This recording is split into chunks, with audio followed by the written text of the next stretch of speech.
Hey guys, what's up? And for today's video ay ituturo ko sa inyo kung paano nga ba natin i-allow na ma-record or ma-take screenshot natin yung incognito na browser. So tara, wag na natin patagalin pa. So number one, ang gagawin muna natin ngayon ay pumunta dito sa Google Chrome or sa browser natin. So makikita nyo guys, di ba, dito sa screen recorder nakikita nyo pa itong tinatype ko, no? So ngayon nakikita nyo. Pero kapag pumunta tayo dito ngayon sa incognito, which is ito, so, makikita nyo dyan sa screen or dito sa screen ay puro black lang. So, magta-type ako ng google.com. Ayan guys. Ayan, nag-load na yung google.com. Pero, dito sa screen, hindi ko alam kung nakikita nyo, pero yung nakikita nyo dyan siguro ay naka-black lang. Okay, so ang gagawin natin, X ko muna itong incognito at balik ulit tayo dito sa new tab. Mag-new tab tayo, new tab. Okay, dito sa new tab, nakikita nyo, di ba? Nakikita nyo to kasi nga hindi ito naka-incognito.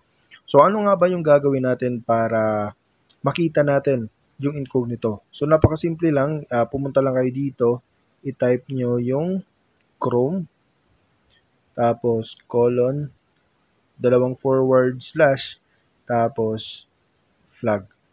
Okay, so ito yung ita-type nyo dito sa URL dito sa taas, tapos hit enter.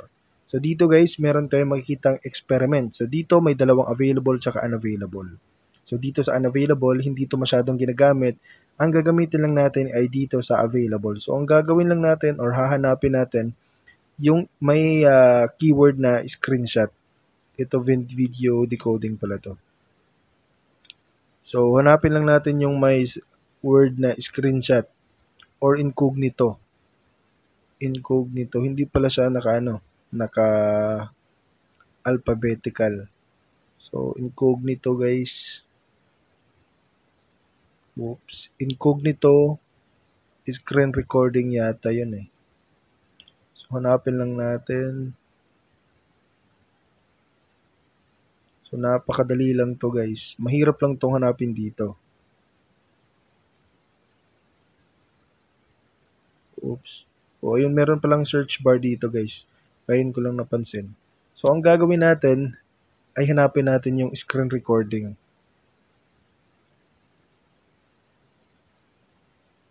Or yung incognito. Meron ba incognito? Ayan, incognito. Screenshot. So ito ata yun guys. Incognito screenshot. So ang gagawin lang natin dito ay pipindutin lang natin tong enable.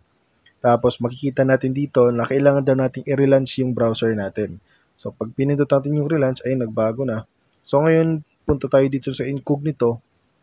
So hindi ko alam guys kung nakikita nyo, pero I think nakikita nyo na. Ayan, naglo-load na yung Google natin. Diba? So ayan. So ganun lang kasimple guys kung papaano kung papaano nga ba natin i-allow yung screen recorder or screenshot dito sa incognito. So I hope nakatulong tong video na to, at please don't forget to hit the like, subscribe at ang notification bell.